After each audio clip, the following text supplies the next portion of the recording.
Peace and welcome to the culture here on the Black Star Network. Folks, we got a great show. It is International Women's Day, and we're super excited about all the dynamic women we got joining us on the show today. We're going to kick off the conversation talking about rising gas prices. What? Gas prices are crazy around the country. We'll discuss how it's going to impact you and me and us.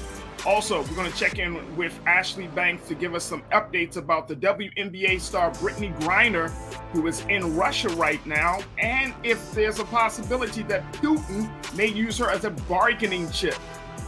We'll have that conversation. Later, we'll talk about how Black women have been falling behind even in the midst of an economic recovery. We'll check in with one Black business owner about the situation.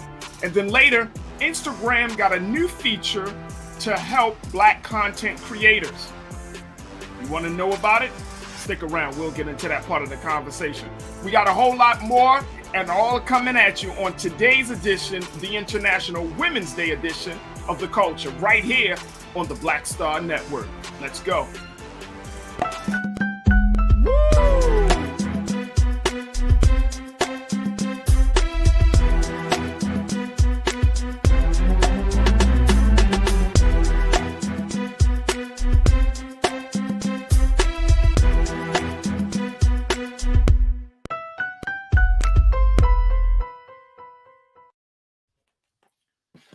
Folks, welcome to the show. Welcome. I am super duper excited because today is officially International Women's Day. We're going to talk about that in a little bit later on in the show. But this is a day where we celebrate all of the great attributes, the contributions, the great things that women have continued to do at home and abroad.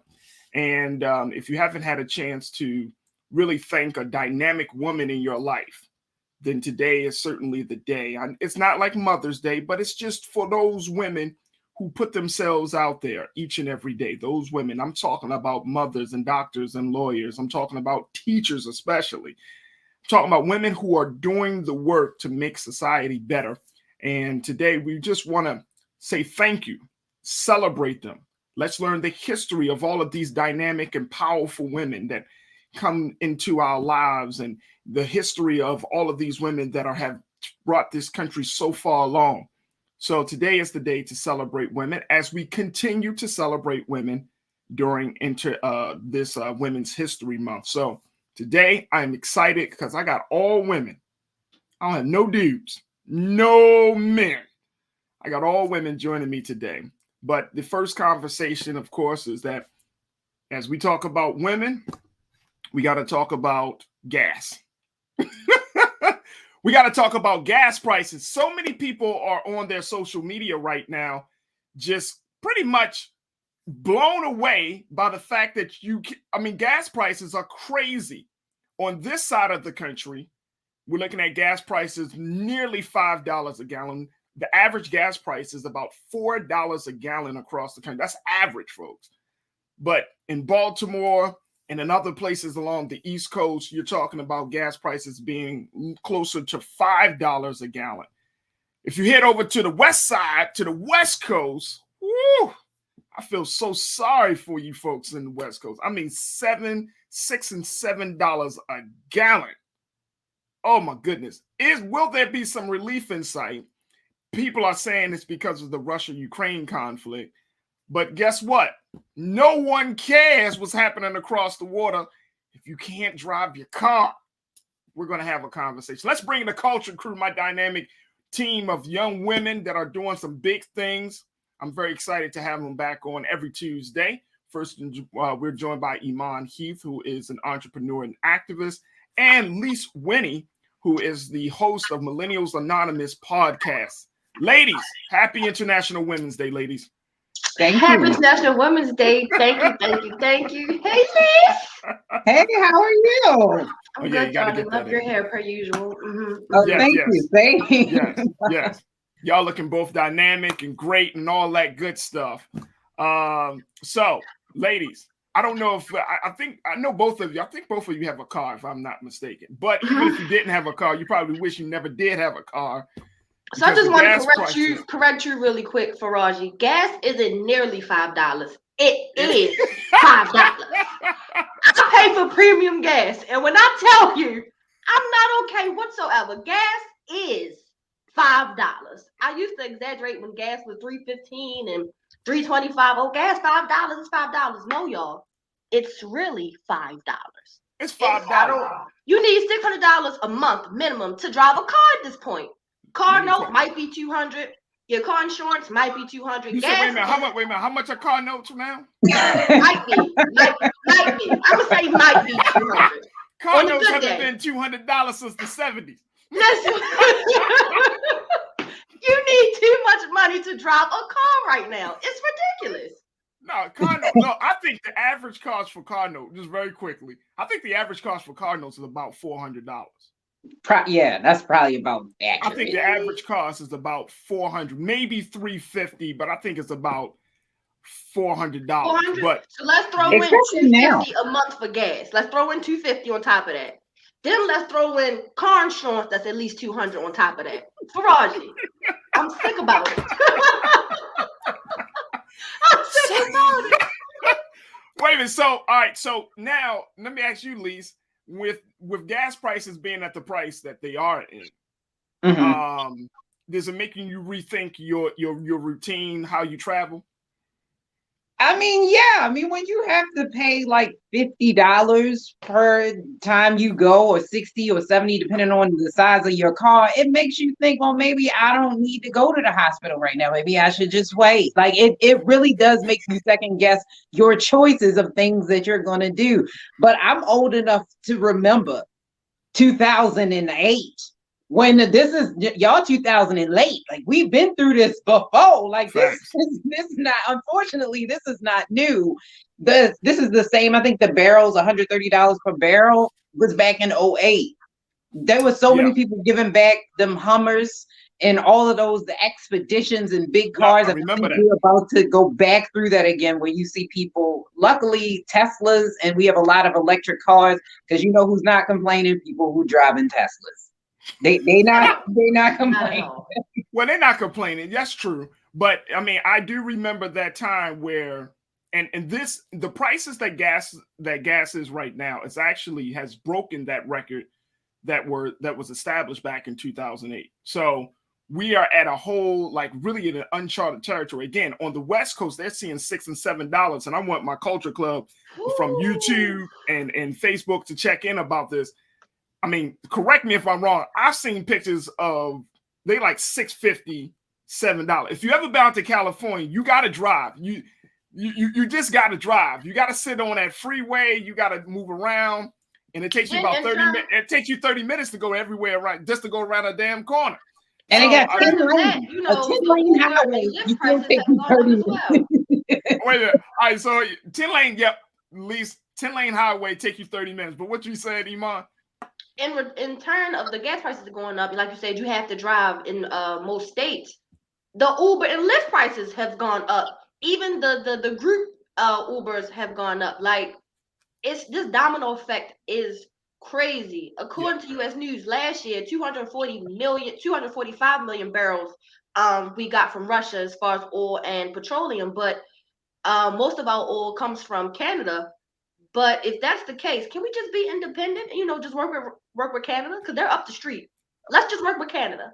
We don't really have to participate with Russia. Well, they both. Well, I mean, that's part of the conversation. And actually today, President Biden announced that the U.S. will target, quote, he calls the quote unquote, the main artery of the Russian economy by banning the import of Russian energy products. So he said that they're banning all imports of Russian oil and gas and energy, and that that means that Russian will no longer be acceptable at U.S. ports, and American people will deal another powerful blow with his war machine. So the president warned that the move would probably increase gas prices across this country. So we dancing right now. We going back and forth with Putin, and then at the same time, when they see, I'm gonna go back to this analogy. When two elephants are fighting in the jungle, guess who gets Guess who gets stomped and trampled? The grass. That's us. We're the grass. We're just the grass and soil. We're the grass. Moving. Yeah. So when we look at this situation, I mean, many people are, and I'm being very serious, that people have now rethought their routine. I mean, if you got children in school, you got to take them to school. You know what I mean? Because some of us, they just can't walk to school all the time. If you got to go to work, you might be thinking, hey, I might do this at home. And the sad part about this whole situation is that we're still in a pandemic. That hasn't really been called off. There has been no major announcement said, hey, COVID-19 is over, y'all. We're still in a pandemic. Some of us are still trying to recover from that situation economically. And now with rising gas prices, it's putting a lot of stress and pressure on people who may not have all of the necessary resources, economic resources, where they got to end up, robbing Peter to pay Paul. Lise, what's your take on that? Of course, if more people are going to definitely reconsider their choices of where they're going, and because it's expensive, and not to mention just driving, but kind of taking back to Amon's point, it's going to impact more than just cars. You're talking about the cost of delivery is going to skyrocket.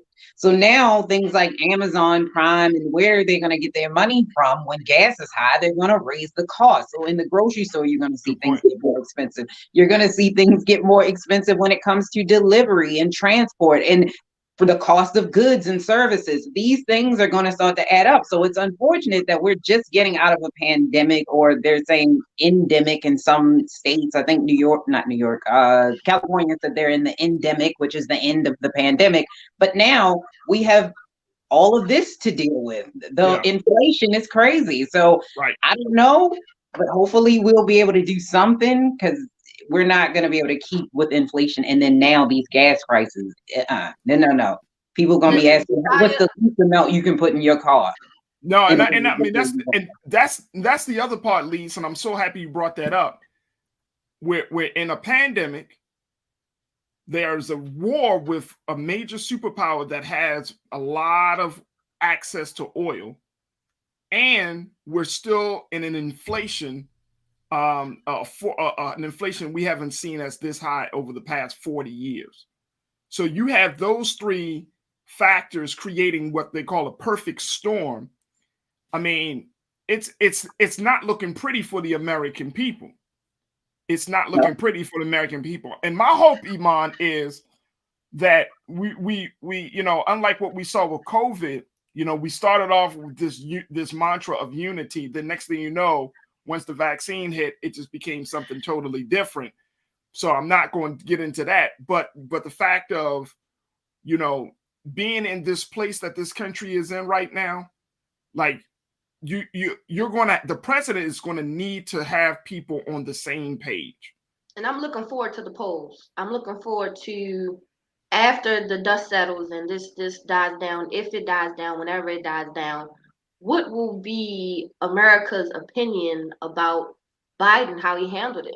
Are we looking at Democrats going completely Republican? Because when the Democrats and Republicans get mad at each other, they go cheat with the other party. So I wonder if that's going to be the case this go around, because we are being heavily affected. And like Lise said, as far as delivery goes, I was thinking of like Instacart and Grubhub and all those delivery places.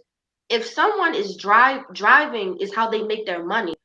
Imagine having to put $5 literally in your tank, a gallon, to deliver food, but they're not increasing your pay, or they're not increasing the charge they give to the customer, because they have to be reimbursed some kind of way. So it's when I say it's a melting pot that affects everyone, and hopefully we see the decrease in prices, but it's getting hectic out there. No, I'm so happy you brought that point up, because I think that is the other part. I mean, we were able to rely on Instacart, Uber Eats, and all of these like food delivery services at the beginning of the pandemic. Now, we probably won't rely on it. I mean, and people, and if we look at this, sisters, that it, like you said, it's a domino effect.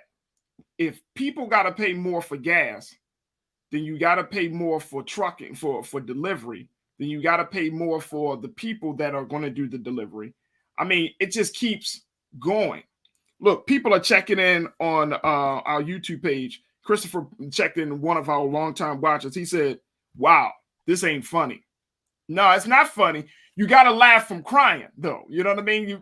You got to like make a little joke because you got to now deal with adult decisions on how you're going to move, how you're going to spend your money.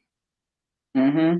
This is the part of the adulting that I see a lot of millennials don't want to deal with. They like, nah, I just want to go home and chill with my parents. Like, gas this is the up type the mongoose, okay?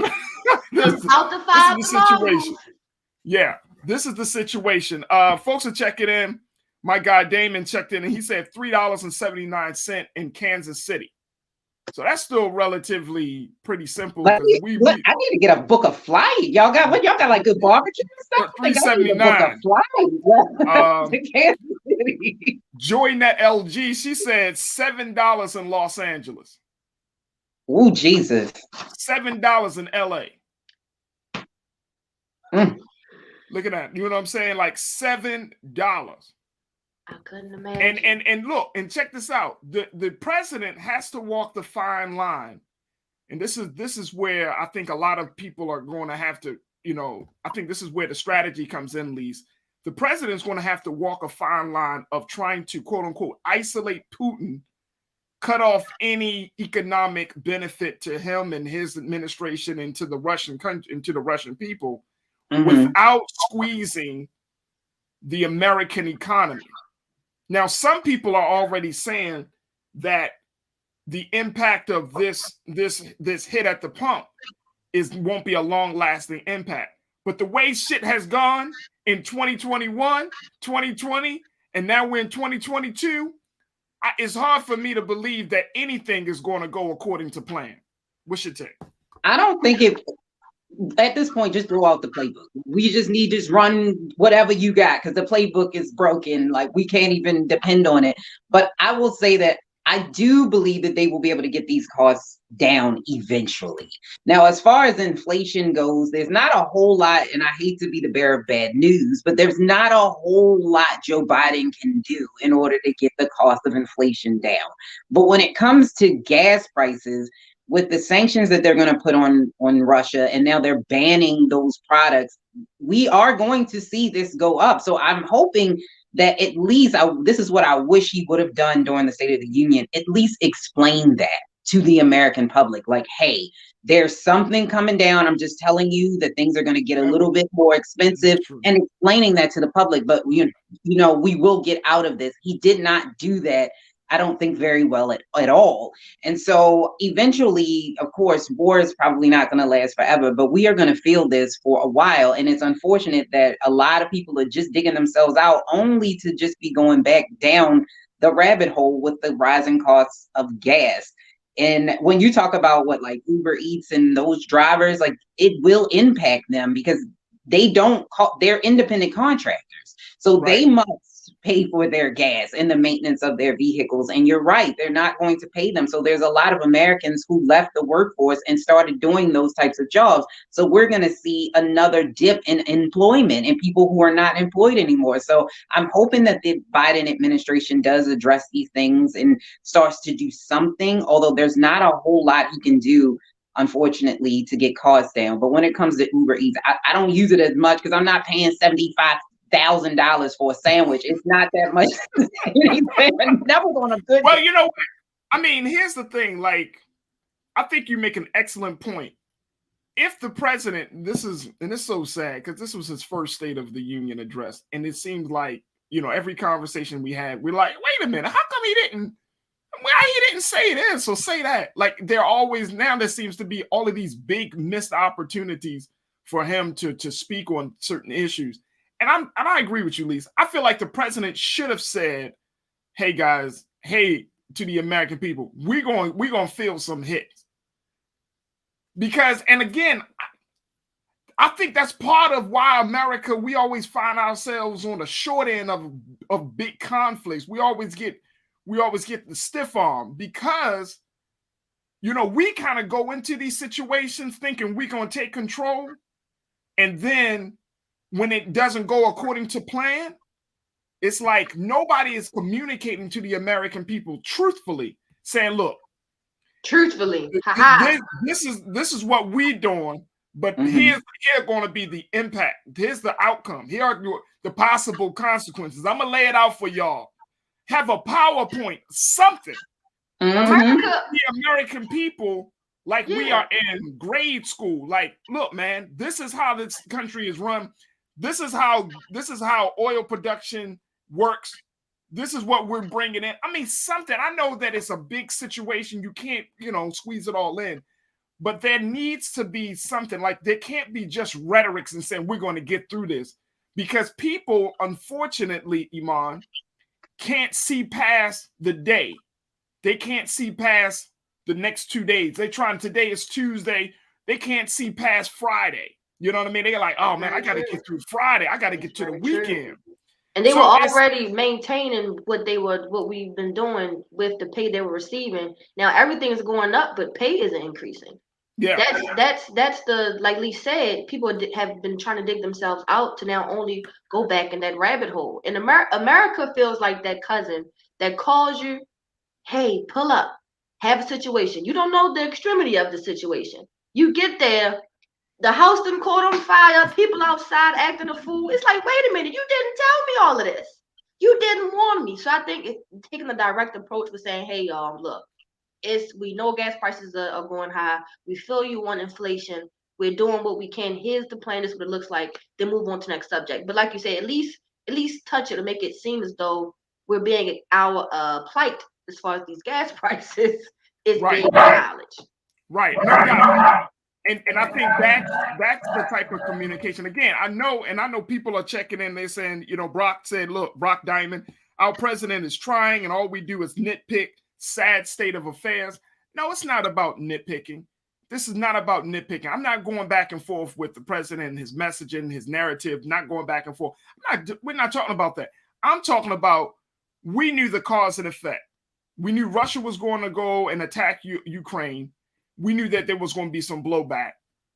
Just let the American people know. That's one of the big things that this country does not do well in. We do not let the American people know what's going on the front end.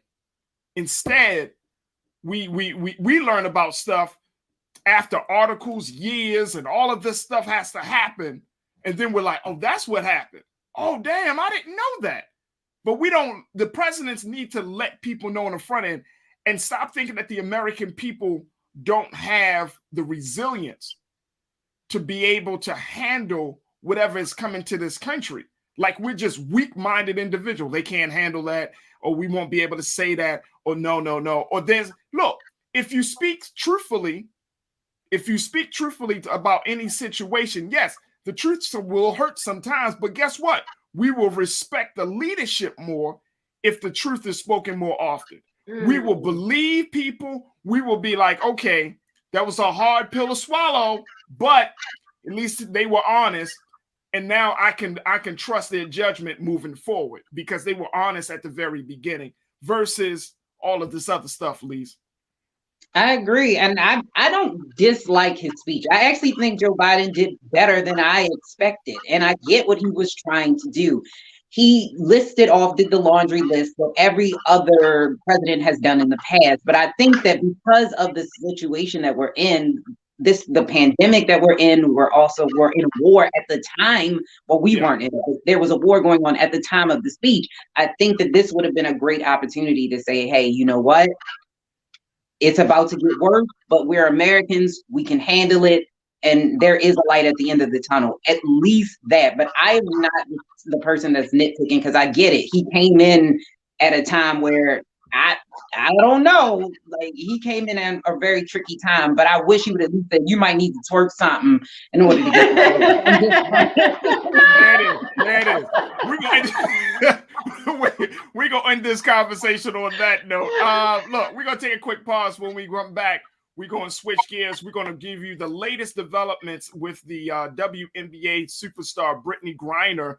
We're going to be checking in with journalist Ashley Banks to talk about that situation. And at the 4 o'clock hour, why are Black women still coming in last, even during an economic recovery? We'll talk to one Black business owner about her trials, her tribulations, her joys and challenges of owning a business as a Black woman in America. So stay with us. A lot to get to in the second 30 of The Culture right here on the Black Star Network.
Don't you think it's time to get wealthy? I'm Deborah Owens, America's Wealth Coach, and my new show on the Black Star Network focuses on the things your financial advisor or bank isn't telling you. So watch Get Wealthy on the Black Star Network.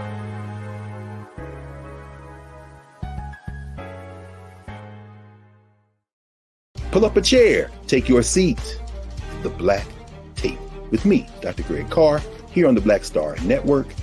Every week, we'll take a deeper dive into the world we're living in. Join the conversation only on the Black Star Network.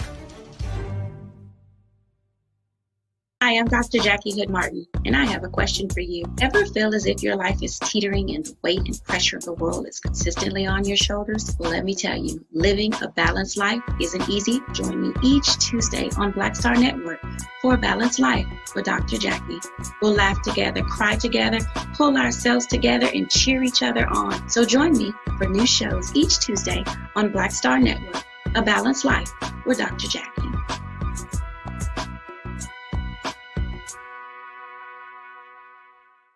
Folks, Black Star Network is here.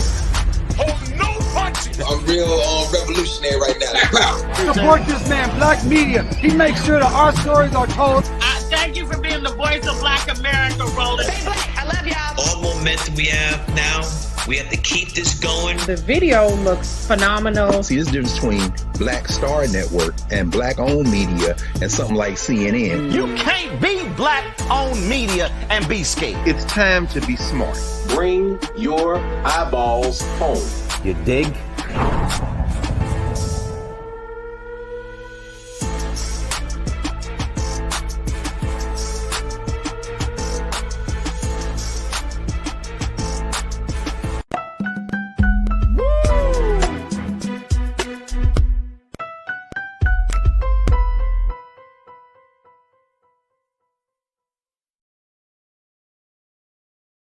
Folks, welcome back to The Culture here on the Black Star Network. We're going to have this other conversation, something that has been developing over the past couple of days, especially in light of Russia and Ukraine going to war with one another.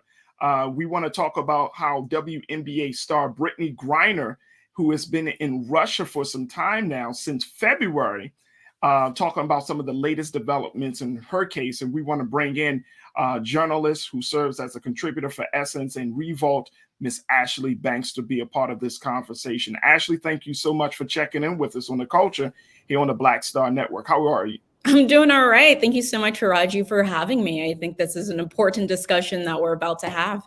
Yes, absolutely. And in a few moments, we'll be bringing back our members of our culture crew, Iman Heath and Lise Winnie, in a moment. But Ashley, talk to us about what you have learned about this Brittney Griner situation. And then it still seems very like fuzzy and cloudy. The fact that she was in Russia before the conflict started, and then now she's still detained in Russia. But people are asking is, why was she in Russia in the first place? Right. Like you said, Faraji, a lot of information is fuzzy. First of all, we have no idea how long Brittney has been in Russia. We just know that she had been going to Russia during the WNBA's offseason to participate in Russia's league. And there she was earning about $1 million annually. And she was only there to supplement her income, Faraji. As you know, WNBA players do not make nearly as much as NBA players. So sometimes they go overseas simply to supplement their income. And so all we know is that she had been there since February. She was arrested sometime in February for having vapor cartridges in her luggage that contained hashish oil. And so right now she's being detained. I was looking around trying to do some digging, and as of right now, no one really knows where she's detained, or at least that's not public information. And basically, Russian authorities released her mugshot today. And so that's like the first time many people have even seen Brittney Griner. And over the weekend, that's when it became public that she was even being detained. So many people are under the assumption right now that she's going to be used as a bargaining chip. As we know, the U.S. has levied loads of sanctions against Russia. So experts believe that now her detainment is going to be used for Russia's benefit. So we're going to have to see what happens there. So there has not been any official word either from the Kremlin in Moscow or from the White House about any of this situation happening. No, they've been, like you said, that word fuzzy. The Secretary of State didn't really give too much information about what's happening over there. I'm sure they're in talks trying to figure out what's going on and hopefully how to get her back. They say whenever an American is detained overseas, they do everything that they can to get them back. But Faraji, we've learned that there are 2 other Americans that were detained at some point over in Russia and now are there. They've been sentenced and they're carrying out their sentences in Russia. And the U.S. said they've been trying their best for years to get them back. So right now, many people are fearing that Brittney could end up facing those 10 years in jail for carrying those vapor cartridges if something isn't done. So it's going to be interesting to see what happens. But no, the U.S. government has kind of been hush-hush on the facts of this case. You know, her wife, Cherelle Griner, wrote on Instagram yesterday, quote, "There are no words to express this pain. I'm hurting. We are hurting. We await the day to love you as a family."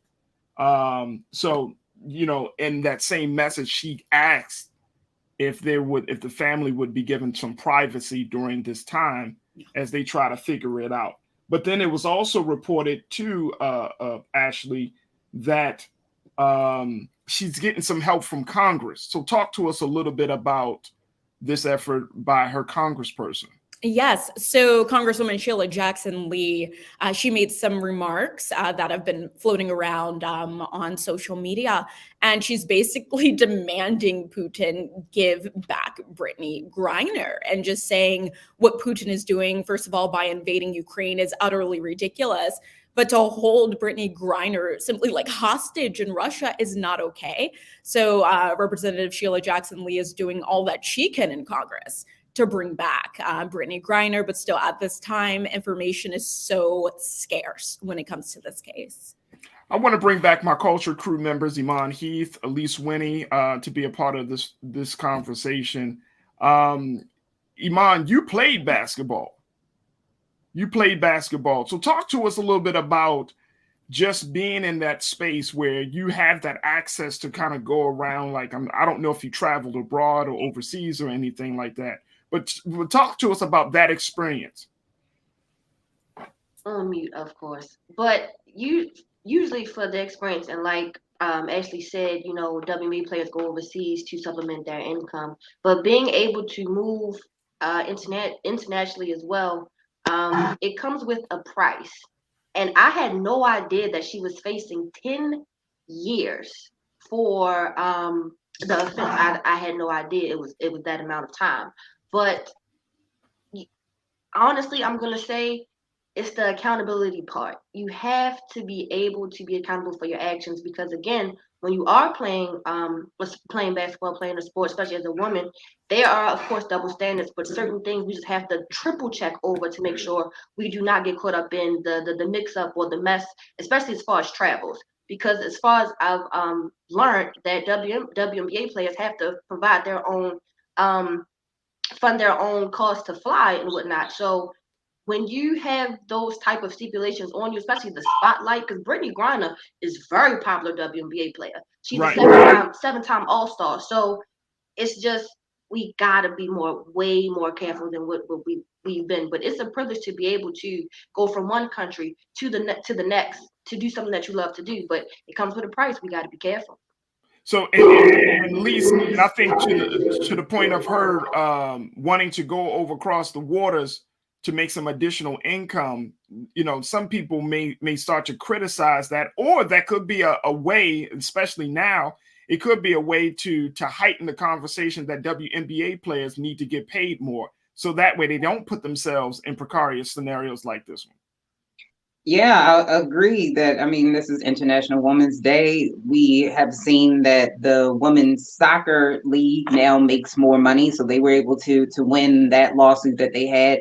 I think that this is a conversation that we need to have. Women basketball players in the WNBA should be making more money. The unfortunate part is that the Americans, we say that, but we do not support the sport in the same way we support the NBA.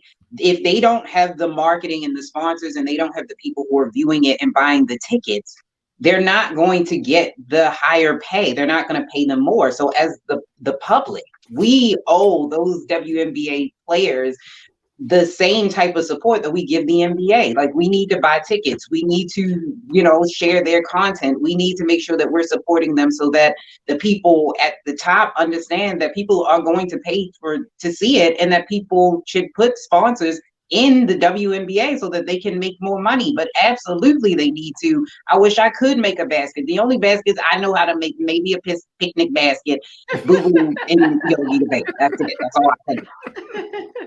Well, let me ask you this though, Ashley. With that being said, I mean, this is kind of hitting from within the intersection of pay, gender pay, politics, and in sports. Like it all kind of comes crashing together in this one case. From your vantage point, what's the possibility that those things can be addressed and that Brittney Griner can come home? Yeah, that's a great question. I did come across this report that said it had nothing to do with the pay. Of course, that's been a thing that people have been asking for years. But like your other guest just said, we have to support the WNBA for that to even take place. But I came across a report from an expert that said it would be in Russia's best interest to give Brittney Griner back, because basically their economy functions off of sports, just like ours does in a sense, right? And so over in Russia, when it comes to basketball players, they get most of their basketball players from America. It comes to American women. And so it would be in their best interest to send her back, because if they don't, then American women won't feel safe going to Russia. They're going to end up staying here and just not going and helping to boost their economy, essentially. And so it's going to be interesting to see how it plays out. But as we know, when it comes to Putin does whatever the heck he wants to do.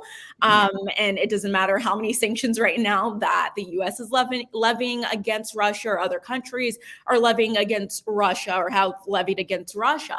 But it's going to be interesting to see how that plays out, and if the conversation surrounding the pay with WNBA players versus NBA players actually becomes a real conversation, and something actually takes place in this country after this.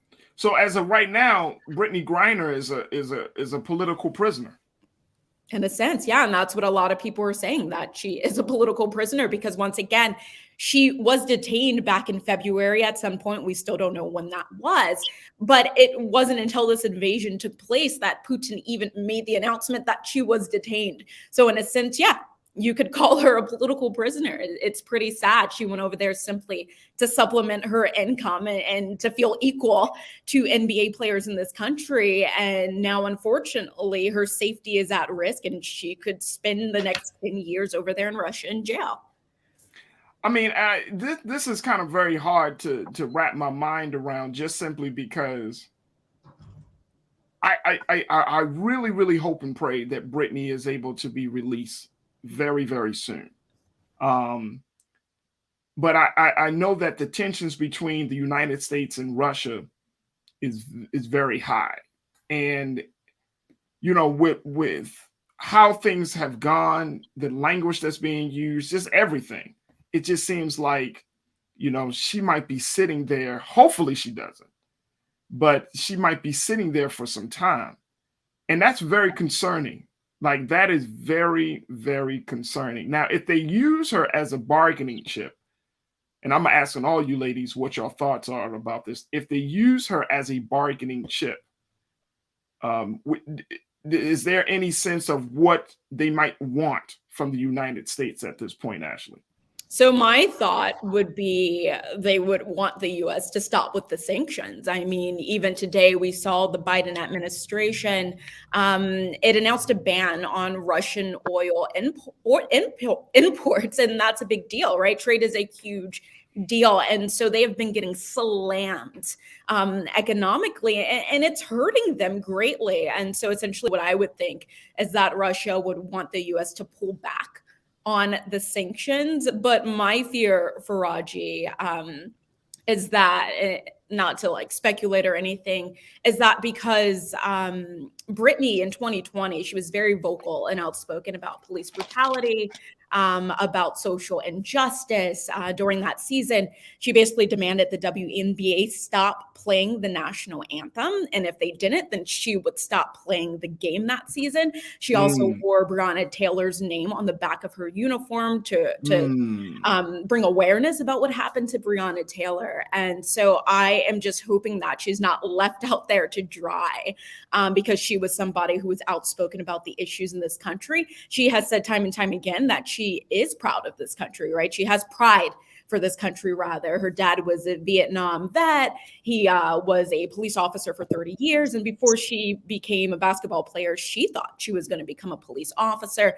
But simply, she was out here protesting and demanding what's right for African Americans. So I'm just hoping that she's not left out there to dry. And we see the Congresswoman who's doing everything she can to bring her back home. Iman, you got a question? Yes, just to follow up about the work Brittney Griner was doing before she got to Russia. I did also see, in fact, that Russia cracks down, that's the terminology used, on the LGBTQ community. So Ashley did hit something on her nose when she said it could be, you know, possibly the situation as far as holding Brittney as a political piece, but she also fought against, besides police brutality, LGBT community. So I think that could also be a part that's playing into it as well. For Putin trying to, whatever he's trying to do, make his point with her, but that could be a good reason as to why she'll be held. Can I jump in real quick? Yeah, go ahead. Really quickly, like you were saying, over there in Russia, they have very harsh laws against same-sex marriage. Like, it's banned. And so, like was just stated, yes, they could levy laws or penalties against her, in addition to the 10 years she could face for the drugs that she was carrying. I have a question too, if it's okay, Faraji. Yeah, go ahead. So I know that Trevor Reed, who is the former Marine who has been locked up in Russia since 2019, I know that they mentioned that his family was going to reach out to her family and maybe try to get something going, because they're saying, like, the Russian ambassador or the U.S. ambassador to Russia there actually said that his charges were completely false, like they were made up. Is there a possibility that if those two families, I'm not sure about the third American, if they are able to work together, if it could benefit Brittney in a way? Ashley? So I'm not sure as it pertains to that, but yes, there are two white men in Russia that are currently serving out sentences, and they say that they were sentenced on false charges. And what I believe could potentially happen is if they're not able to bring Brittney Griner back within the next few weeks, she could be sentenced to these 10 years. And we could see her carrying out this sentence just like these other two men, unfortunately. And one of the things too about this whole scenario, Ashley, is the fact that the team that she went over, and this was something that news outlets are starting to see, that the Russian team that she was over, that she was connecting with, may be connected to a Russian oligarch, somebody that has close ties to President Putin, and as a result of that, of these sanctions, will not be able to make moves and to make the type of decisions they need to make in order to get Brittney free.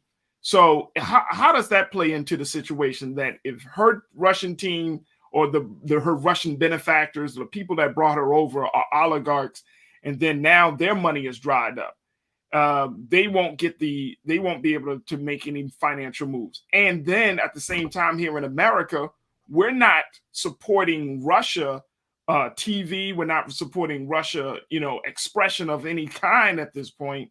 How do we break away from that to make sure that the story of Brittney Griner gets out there to the people?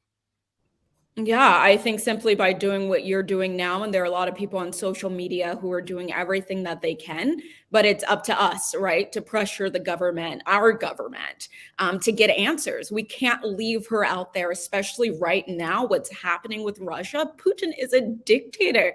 Putin is going to do whatever he wants to do, like I said before. And although she did, Brittney might have had people in her corner that had close ties to Putin, they have to watch out for themselves. They have to protect themselves. They have to protect their bottom dollar, right? And their families. And so they don't want to get in between this. They don't want to have to, answer to Putin on this matter. And so it's up to us, the fourth estate, to really hold the US government accountable to do what they can. But it is against the law for the US government to bargain with American lives. And so it's going to be interesting to see what takes place here, and if Putin really does use her as a bargaining chip, and how the US responds. But better believe the Black community is watching the US government and their response on this. And it's up to us, once again, to just continue to pressure the US government and to follow through with the Congresswoman Lee, to see what happens here. I know Congresswoman Sheila Jackson Lee is a strong advocate of a lot of issues pertaining to our people, but I'm gonna be honest with you, Ashley. I'm a little bit nervous about holding this administration accountable, just because the track record of the Biden and Harris administration, when it comes to matters that are highly important to us, is not that strong. It's not that good. And so I'm wondering, how far up the totem pole, how much of a priority is the Brittney Griner case? Yeah, no, I'm with you on that, Faraji. For instance, I wasn't surprised, and it needed to happen, but when I saw the announcement about the ban on the oil imports from Russia, I'm just like, are we even thinking about Brittney at this moment? Or are we just going to keep doubling down on Russia, which is something that needs to happen? But of course, we're not hearing much about Brittney Griner. So it's making me question what is going on, and is the administration, the Biden administration, doing anything? And like you said, a lot of the Black community does not have faith in the Biden administration at all. And so once again, it's going to be interesting to see what happens. But a lot of people have been criticizing this whole matter and saying that if it were an NBA player that were over there, let's say Steph Curry, for instance, was over there and detained, this country would be doing everything they could to get him back. Heck, he'd probably be back here in this country at this moment as we're speaking. Yeah. And so that's a great question that you're asking. Is she a priority? I mean, she hasn't been a priority when it comes to paying this country. So we're going to see if she really is a priority to this country and to get her back here safely. I mean, and sisters, I really hope that she, by her being vocal, that doesn't become a consequence for her. You know what I'm saying, Iman? Like that it doesn't become a situation with the WNBA or the government or Russian government. Everybody's like, oh, so you one of them people. So I honestly agree that could be it. Like you made a great point. I think it could be consequences, and there most likely will be consequences due to her opening her mouth or saying what she has to say on the back end. Also, her wife but it may be backlash depending on the comments that she tweets or what she has to say about, what they're doing in Russia as far as Brittney Griner, but it will be pushback. Then to even add the pay, like Ashley said, she already wasn't a priority here. So now that she's in Russia and we're just now finding out about her being detained, it's March 8th.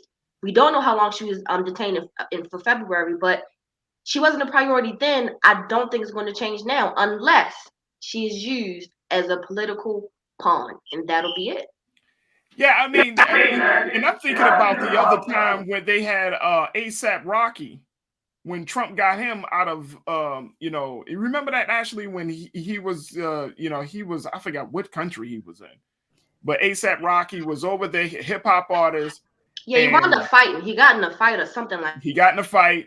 But essentially, the president was able to, at that time, Trump was able to get him out of that situation, and But Trump's relationship with Putin, if I'm not mistaken, was a little more favorable than I mean, no doubt with Biden. So I think that plays a huge part in this case, and if Brittney will be a priority or not. So the relationship is the biggest thing. Ashley, what do we need to do at this point? Of course, we're having this conversation, and certainly we'll be bringing you back on to keep us updated, because my hope is that this will come to a happy ending. But in the meantime, what do we need to do? What do we need to reach out to Sheila Jackson Lee, Congresswoman Jackson Lee? Do we need to send letters to the U.S. Embassy to advocate for her? What do people need to do her, especially the Black community? Like you said, Faraji, the fact that your faith is not in, Sheila Jackson Lee, your faith is not in the Biden administration, you're not alone. And like you suggested, yes, reach out to Sheila Jackson Lee, hound her, figure out what the heck is going on, make sure she's doing her job to bring back Brittney Griner. The same thing if you have ties to any politicians, if you have your local congressman's contact information, Senate, whoever, reach out and make sure you're putting pressure on them to bring this woman back. Reach out to the WNBA, see what they can do, see what efforts they're making. But it's unfortunate because it shouldn't be up to the people. It shouldn't be up to the Black community. This should be on the government because it is a political matter. It's a foreign affairs matter. But as you and I know, right now, this is what's being told. These are the stories. Right now, she's in the headlines. But what happens when something bigger takes place this week or something bigger takes place next week? People are going to forget about Brittney Griner. Heck, a lot of people probably didn't even know, if you're not a sports person, you didn't know who Brittney Griner was before this even happened. So it's going to be easier for these people to forget her because they don't know her. She's in Russia and they're going about their daily lives. Yeah. So right now, obviously, for the Black community, the best thing that we can do is to just put pressure on the government to make sure they're doing everything necessary to bring her home. She's a 31-year-old woman who was just there to do a job, to be a basketball player. She didn't go there to be a political prisoner. She wasn't there protesting against anything in Russia. It's not fair what's happening to her. Simply, it's not fair. So we have to do our part and pressure the government. Ashley Banks, thank you so much for checking in. And again, we'll bring you back to give us some more updates as this story develops. But we appreciate your time in breaking down some of the details. Thank you, Ashley. Thank you. Absolutely. Folks, we got to take a quick pause. When we come right back, let's shift gears. Let's talk about how women, Black women in particular, are still feeling the brunt of not going ahead or being a part of the economic recovery process. We'll be checking in with a Black business owner by the name of Chantel Clee to talk about her trials and her joys during this time. So we'll have that conversation. And then later, let's talk a little bit about how we are planning to celebrate International Women's Day. We'll have that conversation. And did you know Instagram is going to be featuring a new feature to help Black content creators? We'll have that discussion as well. Stay with us. A lot coming at you on the second hour of The Culture right here on the Black Star Network. We'll be right back.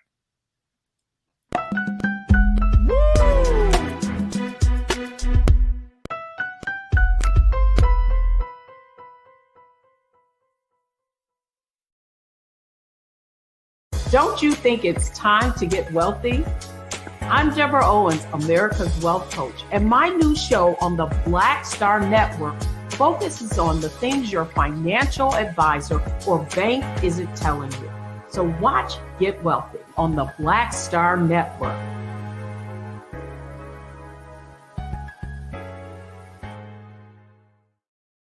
Hi, I'm Dr. Jackie Hood Martin, and I have a question for you. Ever feel as if your life is teetering and the weight and pressure of the world is consistently on your shoulders? Well, let me tell you, living a balanced life isn't easy. Join me each Tuesday on Black Star Network for a Balanced Life with Dr. Jackie.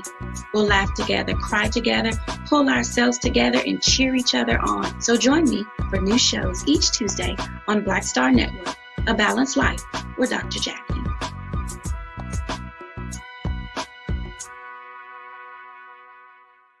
Pull up a chair, take your seat.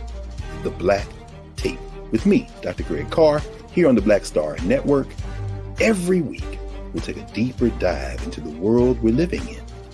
Join the conversation only on the Black Star Network.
Folks, welcome back to the second hour of today's show as we continue to honor various women who are doing fantastic things and also talking about the great trials and tribulation of women. We just finished the story around the case of Brittney Griner, who is stuck in Russia right now. Can you imagine? She's stuck in Russia, and we're still trying to figure out what happened, how long she's been there, but most importantly, how can we bring her back home? And so, again, folks, as you heard our contributor Ashley Banks talking about, just some of the big struggles and the obstacles of getting her back, and we need to make sure that we put the necessary pressure on the Biden-Harris administration. Calls to the U.S. Embassy, calls to Congresswoman Sheila Jackson Lee and others to bring the story of Brittney Griner, to the forefront. Doesn't matter whether she plays for the WNBA or not. She's a Black woman who is in a country that may not see her and look upon her favorably. And so we just need to make sure that we galvanize and organize and use our respective platforms to bring Brittney Griner home. All right. But we want to switch gears in this next conversation because as we are celebrating International Women's Day, we're also finding that women are still being put to the side. And we're finding that, and this is the case in the when you're dealing with the issue of business and women moving progressively. According to the Bureau of Labor Statistics, Black women were one of the groups hit the hardest by unemployment. The BLS stats show that February had been a great month for the economy since COVID, but Black women in particular continue to struggle. The national unemployment rate fell from 4% to 3.8%. However, even with the increase of more jobs, Black women were still left behind. I want to bring back my culture crew, Iman Heath, who is an entrepreneur and activist. And then we're also joined by Lise Winnie, who serves as the host of Millennial Anonymous podcast. And in a few moments, we'll bring in Chantel Klee, who serves as the president and executive producer for Chantel Klee Productions, and giving us her insight about the situation. But very quickly, Lise, when you look at how Black women are left behind during this economic recovery, why is that?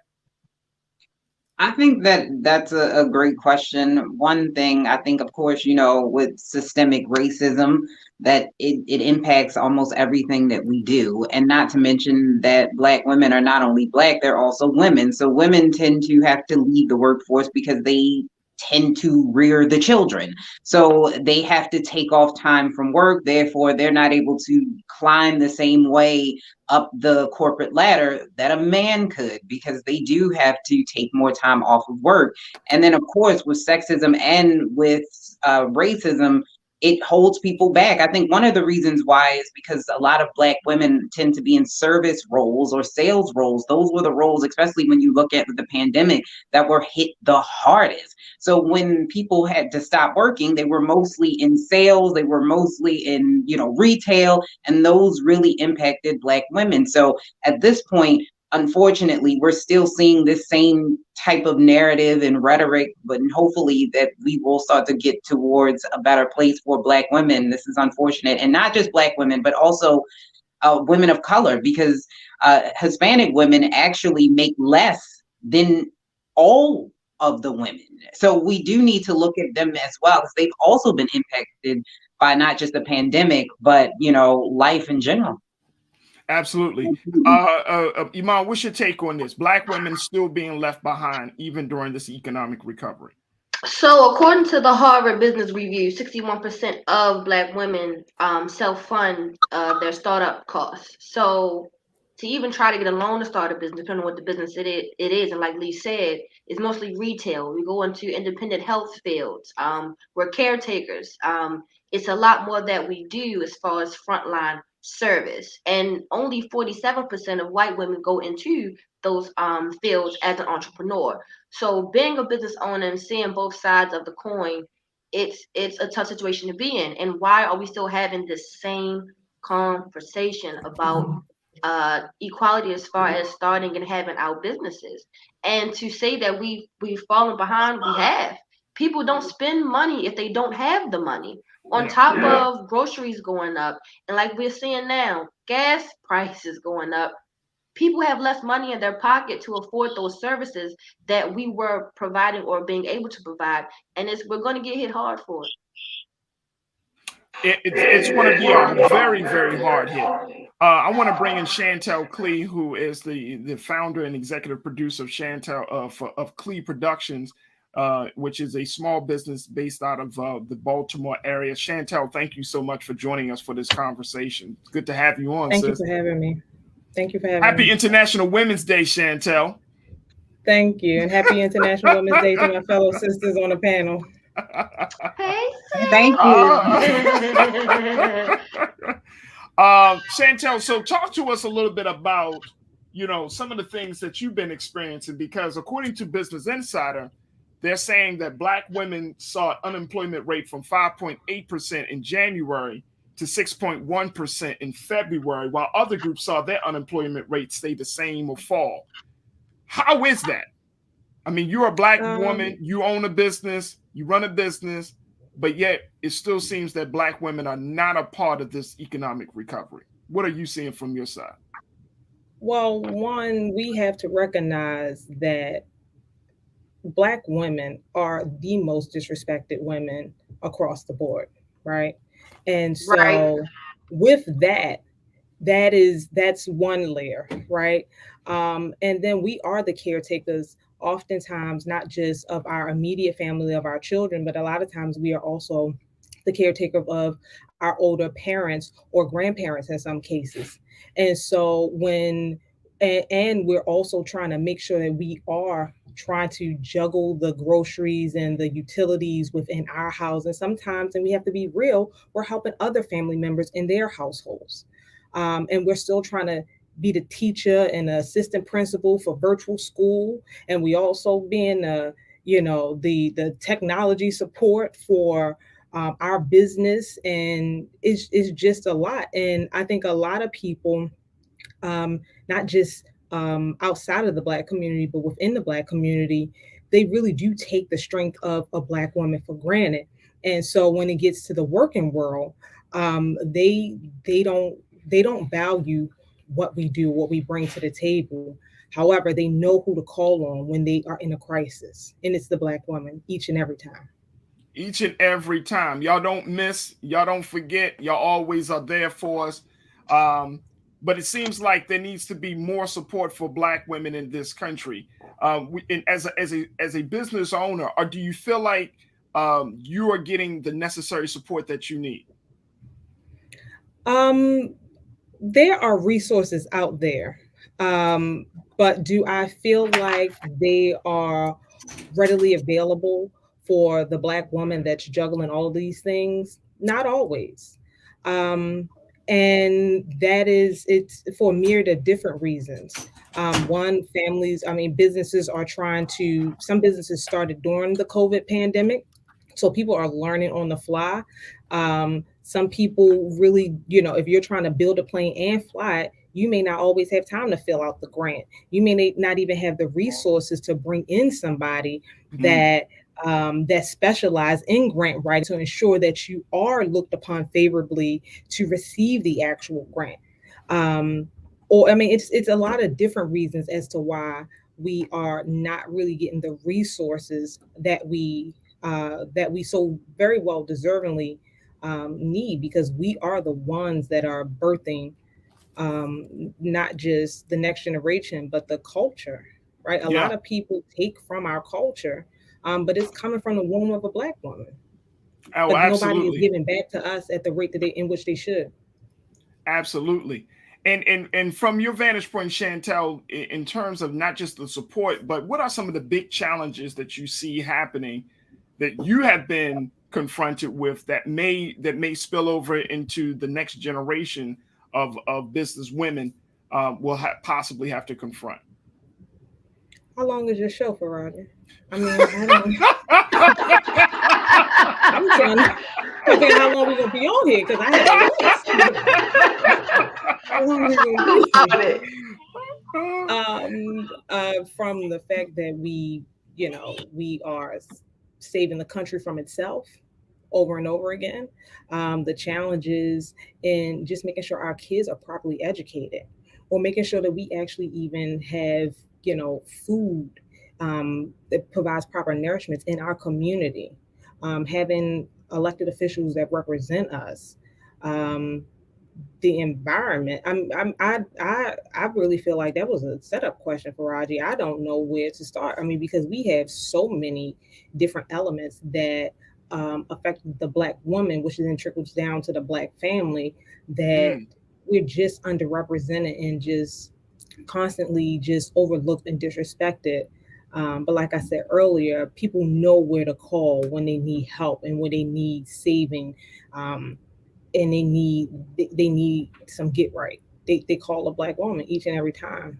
And so unless we, and this is not a part of the question, but I do appreciate that we, have a beautiful, dreaded chocolate Black woman that could possibly be on the Supreme Court next, right? But getting there, why are we still making Black history in 2022? Well, I mean, and I'm gonna let my sisters, speak to that, because I ask the same question all the time. Like, we're still being first in 2022, at least. Like, what's going on with that? I think that the question is there not enough opportunities given to Black women, and I think it's also, or Black people rather, and I think it's also a level of exposure. Unfortunately, because there is this limit to what a lot of people think that Black people are able to do or Black women are able to do, they don't always get the exposure. If you go out, and I used to be in the nonprofit world and I in workforce development, and you talk to the children, Black children, and you ask them what they can do, they think it's like 5 things. So if you don't know that the limit is not the sky, you're not going to say the sky is the limit. You're going to stop right there. And I think that that's also something that we need to make sure that Black people and Black girls understand that you can be a scientist, you can be a doctor, you can be an engineer, you can do these things, even if you don't see anyone quite like you that looks that way. But it is definitely an uphill battle, because we have to constantly prove that we are competent no matter what. And it's unfortunate that even in 2022, that is still the case.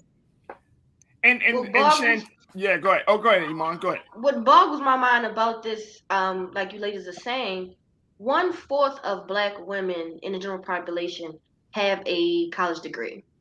3/4 of Black women that are entrepreneurs have a degree. So even with a paper saying, I'm good at this, I'm great at that, I have expertise in this, we still don't get those equal opportunities. We're told to push, go to college, do this and do that for 4 years, then graduate, get your doctorate or get your master's, but we still aren't afforded those same opportunities. And again, it's a systemic racism that's been going on forever. And like Lee said, add on being a woman. So on top of my skin color being an issue, now my sex is an issue, because I now may be looked at as incapable.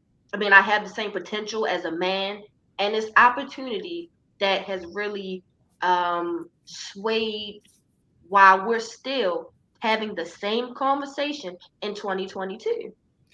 And I think, to your point, Iman and Chantel, I know that the work that you do, I mean, you do event production, right? But you have a team, because I've worked with you on this. You actually have a team of other Black women that you lead to do this work.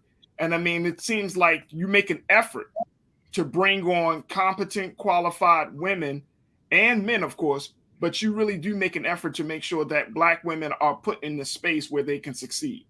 And do you think that's the secret that's the secret to success for like the real secret to success is you bring on the best people that can help you succeed, right? You want your business to grow, you want your brand and your name to grow, and ultimately as a business owner, I want my clients to be pleased. But oftentimes we just know what we're doing. I mean, I hate to say it, like we woke up like this, right? And so don't hate to say it, Chantel. Don't hate to say it.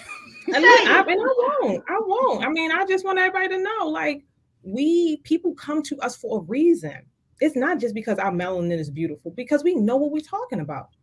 And a lot of the things that we birth, we are ground zero. And so when it comes to being intentional on making sure I am partnering with other business women, it's not just because of the agenda, but they are the best in the field and in the space in which I am consuming. And the other piece to it is, oftentimes we don't get a lot of opportunities within an event. Production can be a very male dominated space. Yeah. And so a lot of times, guys will look at me as I am crazy when I'm asking for certain things, and I'm speaking their lingo. And a lot of times, they want to mansplain me and things of that nature. And when I work with women that understand that, I don't have to decode what they're saying. We understand the language and we work towards excellence. I don't have to be in a space where I'm guessing, do I need to make sure I'm getting, I'm hiring the right amount of women versus men ratio. I don't have that issue. I woke up as a Black woman. I'm gonna close my eyes as a Black woman, and I'm very comfortable with making sure I'm pulling my sister up because somebody had to do it for me, and I still want to continue to climb, right?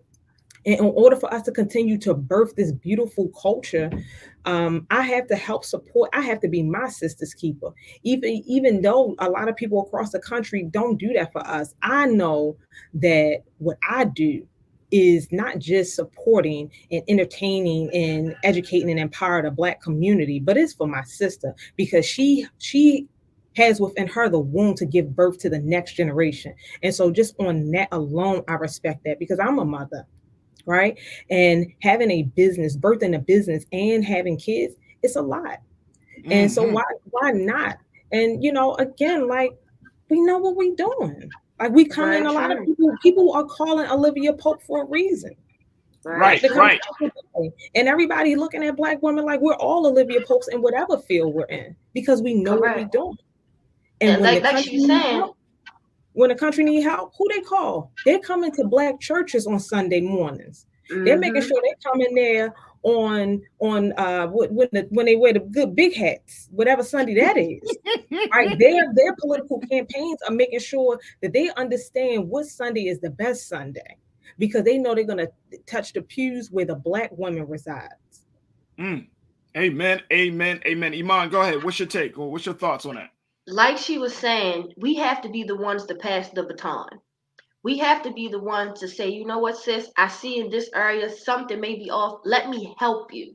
There is enough money in this country to go around. There is enough. You don't have to downgrade your sister who may be in the same field as you. Oh, her balloon arch isn't as nice as mine, or her color scheme isn't as nice. We don't have to do that. There is a customer for every entrepreneur. And this is a fun fact in case nobody knew, because Chantel said this as well in a sense. Black women, we are the creators. That's what we are. According to our genotype, and this is a fact, the Black woman has every genotype possible there is to create. So we literally do wake up like this. We woke up being this creator because that's what we are and who we are. But we got to pass the baton. Just because I may braid hair and sister down the street, Ashley might braid hair, I wouldn't say, oh, her quality isn't this, her quality isn't that. Or, hey, sis, how can I help you? How can I assist you? Because, again, we have that womb literally to birth and create this flourishing culture as far as Black women as entrepreneurs. But we have to pass the baton and stop being afraid of maybe she'll get ahead before I do. Maybe she'll crack the code before I do. You don't always have to be the first. Just be a part, and that's okay. Right. And the other thing that I would say, and I tell some of my other friends, I'm not in competition with my sister. Everybody else is beating down on us. I don't need to fight my sister. Right. And I work hand in glove with two strong women, Intel Media Group. And when one get a project, we call the other. When the other get a project, we make sure we are each other's keepers, because a lot of not just the world, but again, sometimes Faraji, and I don't want to say this I hate to say this on your show, but Black men don't look out for Black women the way that they should. No, say that. Say that. So we got to make sure we have each other's back. And so we always say, if you can get a bag, sis, I want you to get the bag. And even if I'm not on a project, let me know how I can help you. Because what I know for sure is that we live in a country where they print their own money. And so there's no way in the world that if you getting something and I don't get it, that I have to hate on you. Absolutely not. We got the rest of the world hating on us. We need to band together. So if there's any way that I can lend my time and talent and efforts to help another sister, that's what I'm here to do, because I give from a space where I would want somebody to give to me, because I don't always know it all. Right. And as I continue to grow, whatever I have and whatever I've gleaned from other people, I want to sow that seed into another, or to another Black person, to another Black woman, so that they can continue to grow. And the other thing, more importantly, what is for me is for me. And what's for my sister is for my sister.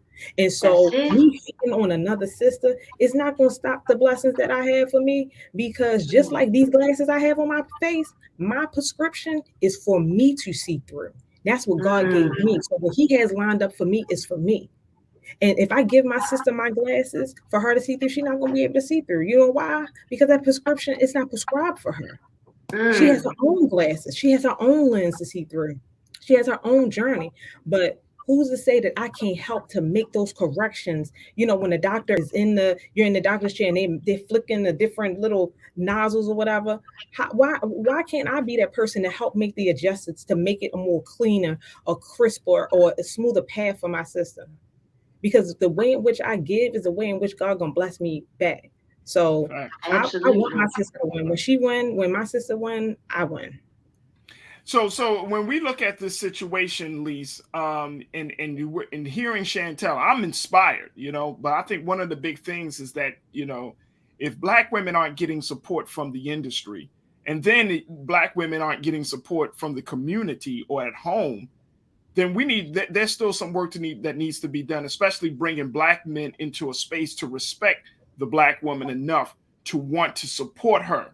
Because some men still are old school in their thinking that, the woman can't make more money than me, or a woman can't make greater progress than me, therefore I'm not going to support her, and that's that foolish misogynistic type of thinking that has kept us in a place where we can't thrive, at least. And that's something I'm for this show. My biggest show, some people have always kind of gotten on me about, when you so for women. Yeah, bro, because I know that we as Black men, I know how we were broken down. I do understand that, but we don't have to stay down and then at the same time bring our sisters down, bring our wives down, bring our mothers down, bring our aunties down. So how do we make things a little bit better and smoother for women? I think you kind of nailed it, hit the nail on the head. You have the communication has to be there, that women are not a threat to Black women are not a threat to Black men.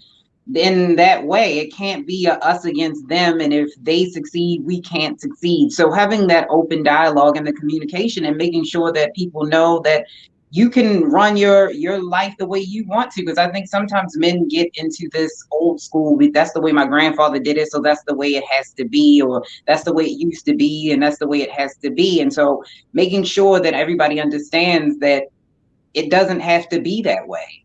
And then also when it comes to helping out Black women, making sure that we are passing things, because Black women do hold most of the student loan debt.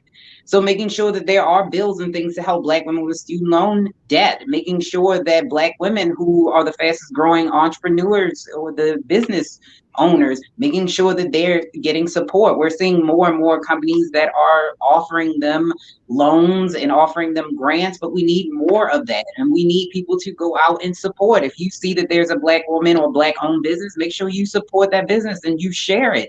And not just sharing a business because the person is Black. I want to make this very clear. You share the business because the business is good and it just so happens to be owned by a Black person or a Black woman, because that's how you are able to really make things move forward, so that people know that there's really, really great Black women or female business owners that are doing great things. So making sure you have the open communication, dialogue, and support amongst the community. And I think that's what will try to start to move us forward. I love it. In this world. Yes, ma'am. Can I add two things? Sure, please. One, it was the Black women during the suffrage movement, right, that made sure that Black men were no longer counted as 3/5. Black women did that to make sure that we all had the ability to vote as whole human beings. I don't know the name of the male suffrage movement that did that. It's the Black women, right? And we're making sure that we're highlighting we're making sure we're highlighting I can't even think of the baby, the Susan B. Anthony's, I think it's the other white one, but it's Ida B. Wells, her brains and intelligence, and all the other Black women that were backing them. That's what really pushed it over the edge. And even once we did that, they still tried to put us in the backseat. They were like, all right, we got here, y'all still Black women, y'all can sit in the back. But you use our brains and intelligence to get you where you are. Right, and not even our brains too, our DNA. Right, Henrietta Lacks. Yeah. They still making profits. John Hopkins still making profits off of her, literally. Right. And so I think that the one thing that we have to do to make sure that we continue to make sure that we're making space for ourselves, because nothing moves in this country except through laws and legislation. So we need to make sure that we have more Black women represented from the federal level all the way down to the local school board level, to make sure that we have somebody that is speaking out on our behalf and on behalf of our families and our babies, so that they know. And let me just put a side note: all skin folk ain't kinfolk. I'm gonna say that, right? And I'm gonna but also making sure that we have people that truly understand the journey, the struggle, and have not just empathy but sympathy for what we're going through, what we've been through, and where we want to go. Black people not sitting around, contrary to what most people believe, we're not just sitting around just trying to collect a check. When y'all run them food stamp numbers, we not at the top of the charts. Okay, Black people ain't at the top of the charts. Say that. And then the other thing too is making sure you are intentional. Black people outspend every other demographic.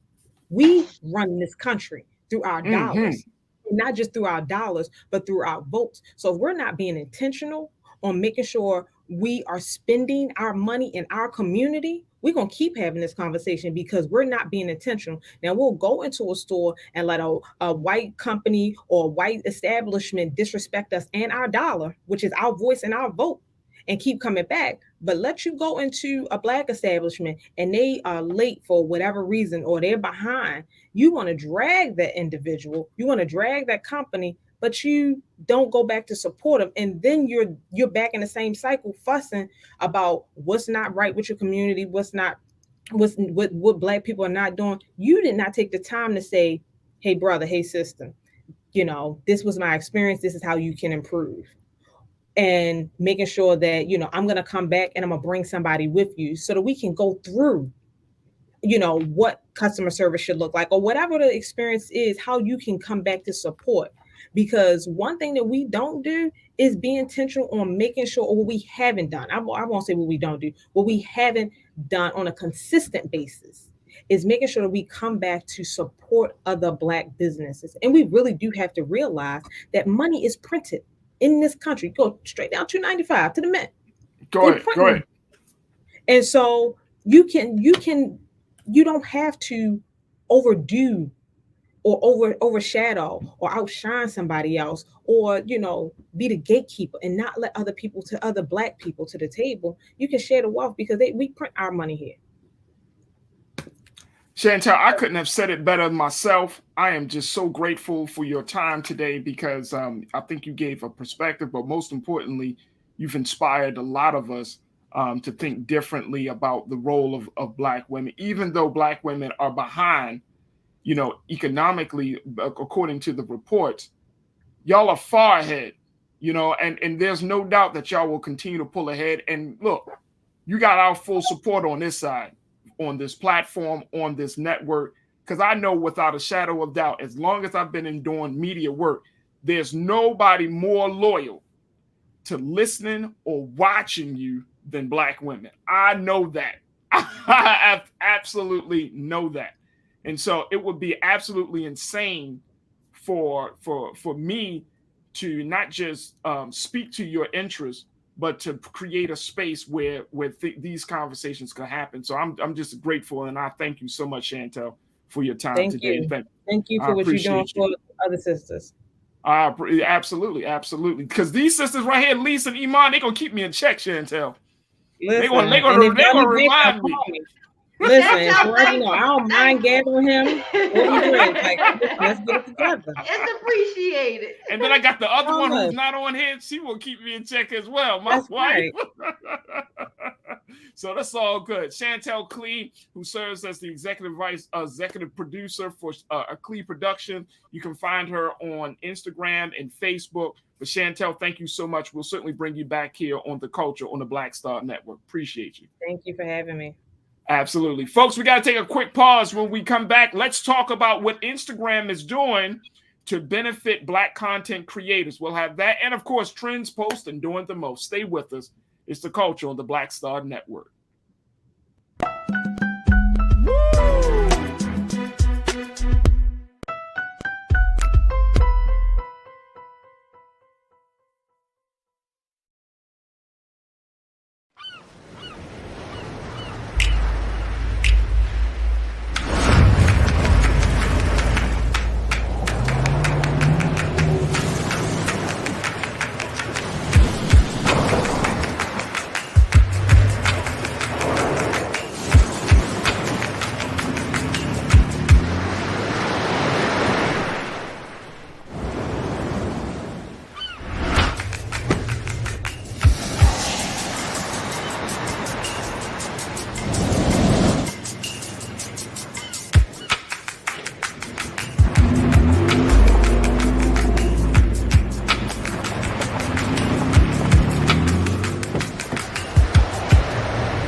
Hi, I'm Dr. Jackie Hood Martin, and I have a question for you. Ever feel as if your life is teetering and the weight and pressure of the world is consistently on your shoulders? Well, let me tell you, living a balanced life isn't easy. Join me each Tuesday on Black Star Network for A Balanced Life with Dr. Jackie.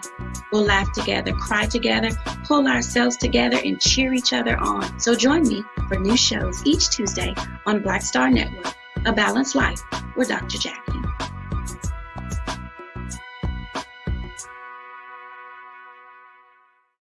Pull up a chair, take your seat.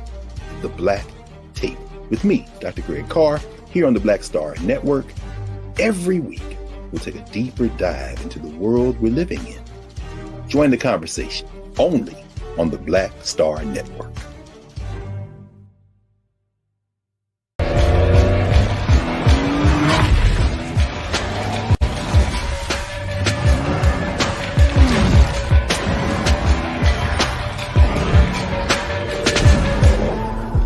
Folks, Black Star Network is here.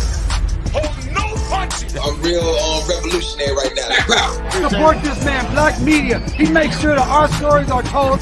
Thank you for being the voice of Black America, Roland. Hey, Black, I love y'all. All momentum we have now, we have to keep this going. The video looks phenomenal. See, there's a difference between Black Star Network and Black-owned media and something like CNN. You can't be Black-owned media and be scared. It's time to be smart.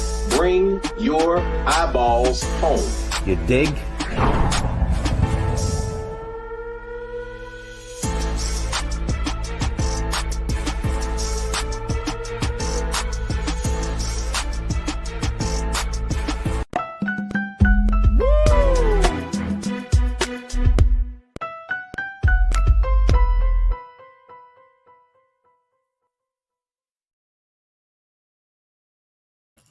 Folks, thank you so much for joining us here on International Women's Day. Now, I want us to have a conversation about technology, as we know that oftentimes Black folks are not a part of the conversation when it comes to social media and the impact of social media. Recently, we saw that there have been a number of Black content creators that have decided to take their talents and move elsewhere because they found that the current platforms, Instagram, TikTok, any of those social media platforms, those platforms have not accurately put out their work and most importantly, have not paid them well for their work. There was a study that was recently done it was published by a company, a communications company by the name of MSL. And they did this study that was published in December of last year. And they found that twice as many white influencers, and these are the people that you see on social media who might be talking about a product or who might be trying to sell a service or who might be talking about a particular cause to influence you and I to join that cause. Twice as many white influencers are making upward of $100,000 a year as are Black ones who are making similar content to similar sized audiences. Now, this report that was also done with an educational organization by the Influencer League found that the report also found that a 29% pay gap between white creators and all creators of color. So how are we planning to address this issue? Well, two sisters, two Black women. I told you this is going to be all about Black women and all about women today. Alexis Michelle Ajayi and Cameron Boyd, two Black women who are data analysts and engineers for Instagram. They brainstormed and created the label for Black influencers to ensure that Black creators will make a living off the trends and content they create through social media. And so Cameron Boyd, who is a graduate of Spelman College, she went on to say, quote, "We want to ensure that as Black creators' content is being distributed as it already is, they are getting the proper attributions so that they have the opportunity to get all of those growth and monetization and career starting opportunities like their contemporaries are.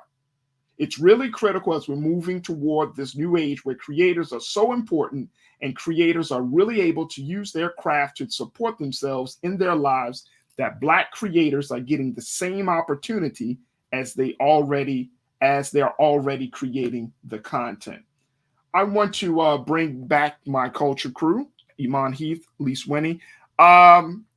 Lise, you know about this. One of the big things that these social media platforms are really trying to figure out and deal with is how to create a safe space, a welcoming space for Black content creators, because simply Black content creators are driving the sales of ads. They are bringing people to these platforms, but they are also not the most respected of the content creators either.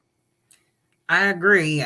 Black content, especially now, is being consumed on such a big scale, not just by Black people, but all people. Because now when you look at who's making the TikTok dances, it's Black people, but they don't always get the credit for it, as we've seen that when I don't remember I'm old, y'all, forgive me. I don't remember the name of the dance, but the girl that actually did it didn't get the credit until the people on TikTok and Instagram were like, wait a minute, this white woman did not create this dance. She needs to get credit for it. So we do need to make sure that not only do platforms understand that Black people are definitely driving a lot of the sales and they're driving a lot of the views and the impressions, but also understanding that you have to make sure that they get recognized and get compensated for the things in their contributions. And this is business. It's the business world where we're seeing that its ugly head, where a lot of the times Black content is seen as less than. They put it in a genre. Oh no, that's just for Black people. And then we've seen this for years and years and years, that Black music has been ripped off and then remade by a white person who got way more credit for it. So hopefully that companies will start to understand that you cannot devalue Black content and Black people. No, you can't devalue Black content and Black people, Iman. Because we gotta make sure we be a part of the team. We have to make sure we use the hashtags or the accessible resources that they're giving us now. We also got to remember that part.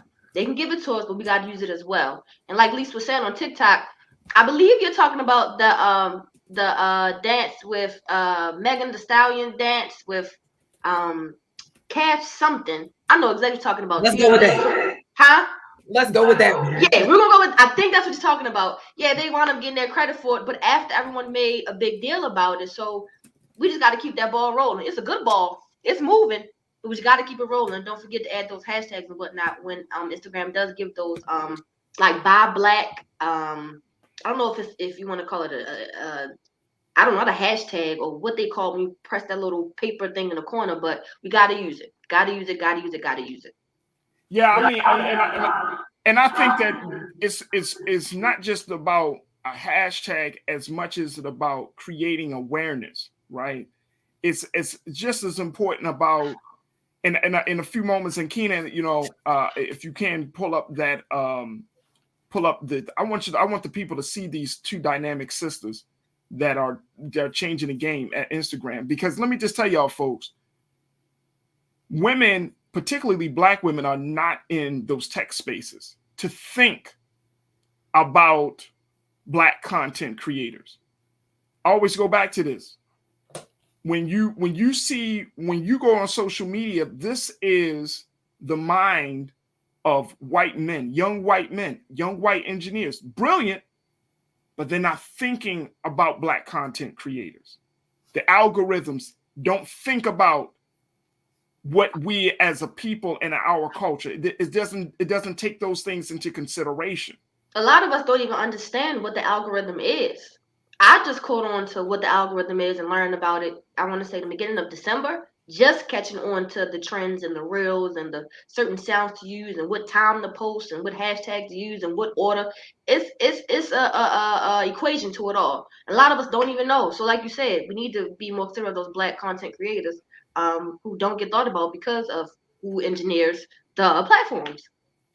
No, absolutely. And those content creators, Lise, I mean, when we're talking about the dollars and cents, I mean, if white content creators are getting upwards of $100,000, twice as much as black content creators, pretty much for the same content, that's a huge disparity. That's a huge problem. And, I know one thing that Brother Roland talked about was, going to fan base and using that app. But again, a lot of times we're not going to go to those alternative spaces, black-owned spaces, because why? We don't believe that the quality is there. We don't believe that the capacity is there and all of those things. And so we come back, we might jump off for a minute and be like, oh, no, I'm going back to Instagram. I'm going to get more likes on my pictures for that one. Or I'm going to go back to Facebook. And it's fine. And we want to do it, but we can't give up the ball. We can't stop pushing for diversity. We can't stop pushing for black content to be out there on the forefront.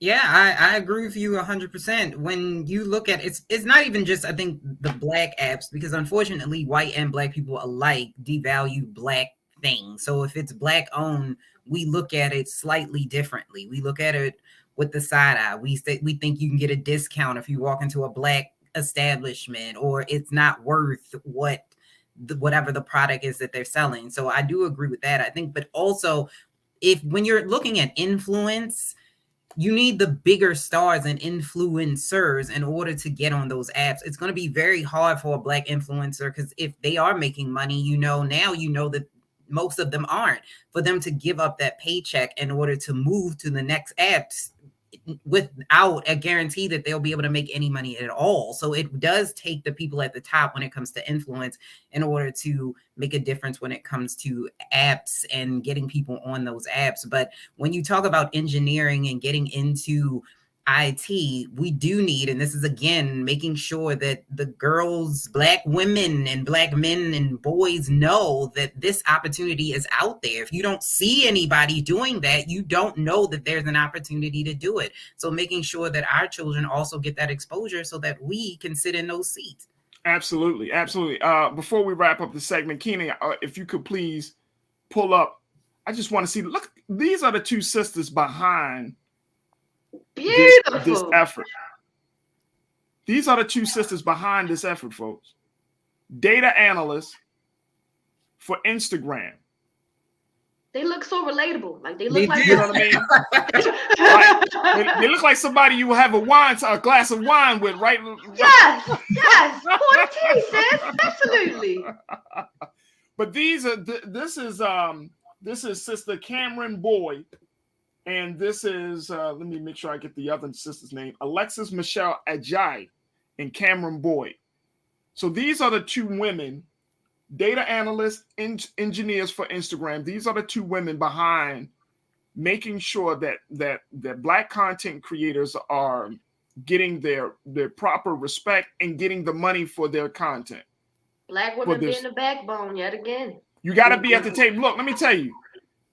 If never crap on someone who wants to get into the tech space, especially Black women. Black women are so needed in technology, in the tech space. It's crazy. It's an industry that is dominated by young white males. And so it is important that our sisters understand that, yes, you can have beauty and all of those things, but if you are want to be an engineer, if you want to be in technology, there is a place for you. And so we just have to make sure that that we are aware that those opportunities are there. Do not put a pin in the brain of young black girls and telling them that they can't do something. We're going to get it done, and we're going to do it even better than what you thought it could have been. Right. Tell a Black woman she can't do something. Right. Tell a Black woman she can't do something. I double dare you. I double dare you. Watch what she do. All right, look, we got to take a quick pause. When we come back, trends, posts, and doing the most. Stay with us. It's the culture on the Black Star Network.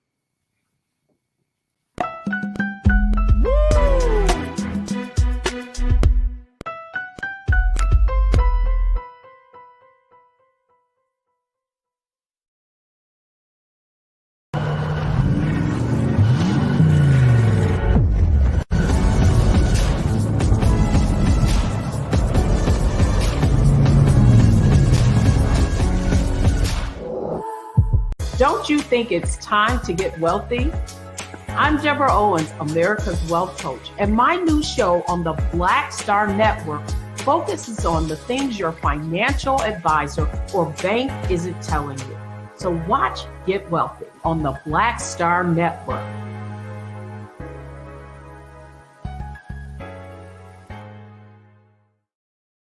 Hi, I'm Dr. Jackie Hood Martin, and I have a question for you. Ever feel as if your life is teetering and the weight and pressure of the world is consistently on your shoulders? Well, let me tell you, living a balanced life isn't easy. Join me each Tuesday on Black Star Network for A Balanced Life with Dr. Jackie.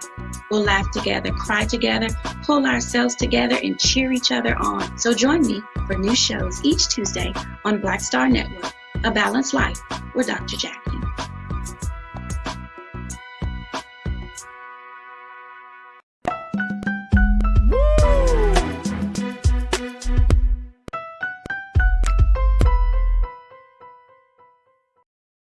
All right, folks, we're continuing to celebrate women today, as it is International Women's Day. And for today's trends, posts, and doing the most, what better way than pulling up something that's trending right now? Zoe Kravitz, folks. Zoe Kravitz. This is the daughter of rocker Lenny Kravitz and actress Lisa Bonet. And when y'all see a picture of Zoe, y'all gonna say she looks just like Lisa. First, let me bring my crew back. Look at she looks just like Lisa Bonet. She is beautiful. This is for a Batman movie. Come through. Right. Come through. Here's the situation, Iman and Lise. Check this out. So Zoe made it known today that she lost out on an audition for the movie, another Batman movie that came out in 2012, The Dark Knight Rises. The Dark Knight Rises. The reason she said that she lost the audition or she didn't get the part, and she was not trying to get Catwoman in that movie or anything, but she just wanted to be in a film. She said because they told her she was too urban. Her skin color wasn't right. For Zoe Kravitz? Like, what is Zoe Kravitz? Look, and just 10 years ago, this ain't like her skin color wasn't right. Wow. Lise. I know she's lighter. She at least lighter than Lise. I know that. Like, yeah. No, she's real light. She is light. She's light. She looks like her mom. I mean, she's like a spitting image of her mom. If y'all remember Lisa Bonet from the Cosby Show. I had a crush on Lisa Bonet back in the day. I think a lot of dudes did, though. I just liked everything about her. You know what I'm saying? She was just dope. But she still looked the same. Like she aged so well. Looks like she looks so beautiful. But anyway, so Zoe said that she was doing this interview, and she said that she didn't get the part because they were talking about how urban she looked, her skin color. And she put out a statement earlier today saying that when she mentioned that she didn't want to put anybody on blast, she said, I did not mention this to point any fingers or make anyone seem racist, namely Chris Nolan, the director of the film, the film's producers, or anyone on the casting team, because I truly do not believe anyone meant any harm. I was simply given an example of what it was like to be a woman of color in this industry at that time. So this is my question. What is urban? What is urban? Come on, Iman. No, I know what urban is, but she's very, very, very light skinned. She has small facial features. You know, they say us African Americans, big nose, big lips, really punctual features. But everything about her is so petite and very light. So what is urban? Because Faraji, if they think she's urban, look at us. Yeah, we're beyond urban. So what is urban? If she's given urban, then what are we? We are we black market. We underground. We underground. We're not even seen right now. It's like take your ass. No, but I mean that's what she and I get it. But see, I think it's the simple fact that this just happened 10 years ago, folks. This has happened to a young woman. This wasn't like now. If it happened to Zoe Kravitz, who is still an emerging star, like Batman right now is bringing in crazy amounts of money. Mm-hmm. Like she's getting rave reviews as Selena Kyle in Catwoman right now, right? But can you imagine the stories of like Halle Berry? Can you imagine the story of like one of my favorite actresses, Angela Bassett? Viola Davis. Oh my gosh. Yeah. Viola Davis, who is the dark woman, right? And I mean, I'm sure she has been told some crazy stuff in her years being a part of the industry. And she's gorgeous. She's absolutely beautiful. And like Viola Davis opens the door for Lupita Nyong'o. Mm-hmm. Mm-hmm. You know what I'm saying? Mm-hmm. So that colorism in that colorism situation is still a big thing. But that's the part for me, Lisa, about this story that I'm just like blown away. I'm like, yo, this is just 10 years ago. This wasn't 25, 30 years ago. This is 10 years ago. And she was a young woman. Yeah, she's almost clear, and you're telling me she's urban. So I was like, I'm urban, I'm good, like because of my skin complexion. And this is interesting because her mother is biracial, her father is biracial. So if this is the way that they're treating people that look like Zoe Kravitz, like you said, I could only imagine what people like Viola Davis have to deal with. And then, you know, Cheryl Lee Ralph came out recently and said she was talking to a casting. Let's just fire all the goddamn casting directors, because apparently it's a problem with the casting director, because she came out and she said that a casting director told her, like, you know, you're a beautiful black woman, but what do I do with you? I can't put you on screen with Tom Cruise. You couldn't kiss him. Who would watch that film? Oh, and wow. This is recent? No, this was years ago, but it's just a matter. I mean, it was still in probably like the 90s. Right. Wow. Right. So this is where we're at. And it's unfortunate because that's not even close to being true. Like, so I don't know what we need to do. Like I said, maybe let's get some more Black people in those casting roles so that we can try to change the narrative of what it even means to be Black. Like, let alone just talking about the colorist side, but what does it mean to be Black? Because I think we also need to expand that as well. Like, we joke about, you know, I said she was clear, but she's no less Black than I am. So imagine the brown paper bag test, though. Brown paper bag test. Let's talk about that. That happened decades ago. But like Faraji said, that was 10 years. That's not that far. That's not that far. 2012. It's not far at all. And look, and check this out. Let's look at the attitudes around race just 10 years ago in this country, right?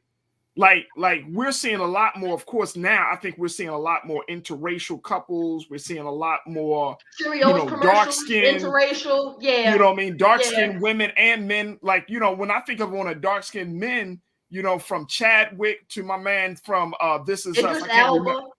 Idris Elba. What about the brother that from This Is Us? He's a phenomenal actor. Lance Gross? No. Lance Gross. Isn't he not? He was in Black Panther. He was Killmonger's father. He played Killmonger's father in it, but I cannot think of his name. He's an amazing actor. Right. It wasn't Lance Gross. No. Not Lance Gross, though. I just want to say that's very But I mean, when you think about dark-skinned actors, like there's still a situation in Hollywood today where dark skin is still seen as a risky investment. Mm-hmm. And brown skin and light skin is still like, okay, that's a safe choice. Sterling K. Brown, that's his name. Sterling K. Brown, that's my guy. I think he's a phenomenal actor. Does great.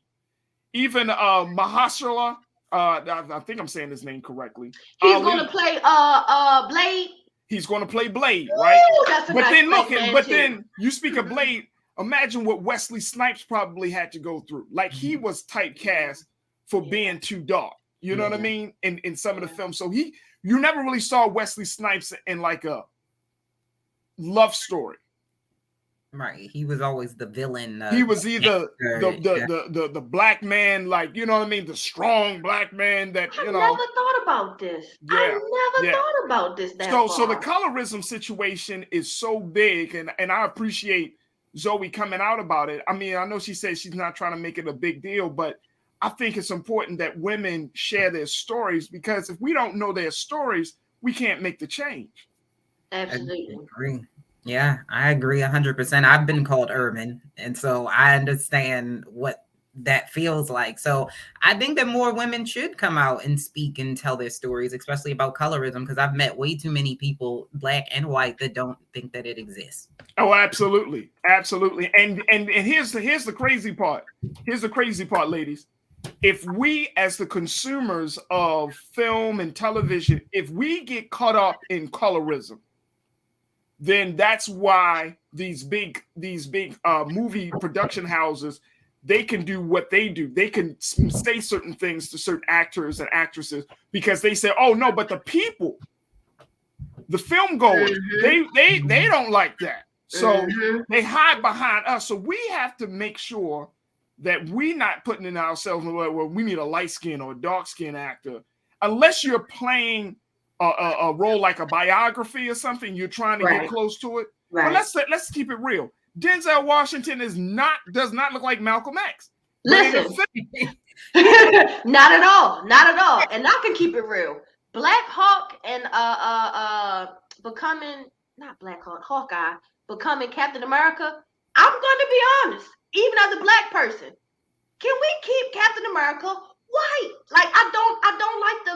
No, that's a whole different. That's a different conversation. That's a different conversation. Okay. Because I don't like it. I don't really like it. I'm sorry. Even as a black person, I'm not feeling it. That's a different conversation, ladies. We gotta go. But I truly appreciate y'all. Lise Winnie, Iman Heath, thank you so much for joining us. I always appreciate the conversation on Tuesdays.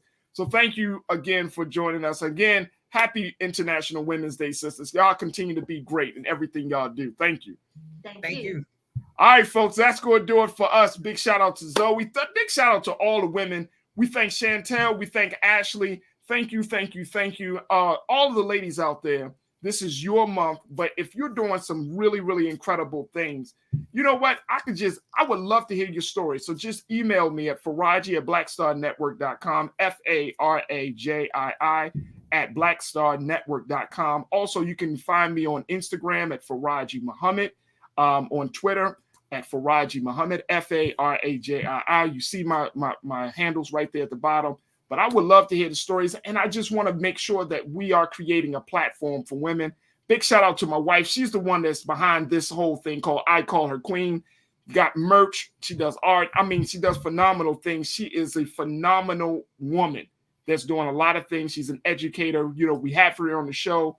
But I mean, it's amazing just to be in support of her and the work that she's doing. So check the website at icallherqueen.com if you want to get some more information about the many works that she's doing. But to all the women and to all my sisters, to all the ladies that make this production great, thank you. Shannon, thank you so much. The team, thank you so much, Shayla. I mean, it's just a phenomenal experience when you can support women and everything that they do. And just be sure, the Culture and Black Star Network are here for the ladies. I'm serious. We are here for the ladies to get your stories out, to be heard, to be seen, and to definitely reshape the culture. All right. Also, make sure you support us at blackstarnetwork.com. You can show your support by Cash App, PayPal, Venmo, Zelle, all of the good stuff, folks. Definitely show your support for Black-owned media. We need you. We appreciate you. And we do all of that we do just for you. So make sure you go to blackstarnetwork.com and download the app for free. Tell your friends and family about it. And let's continue to push forward for Black-owned media.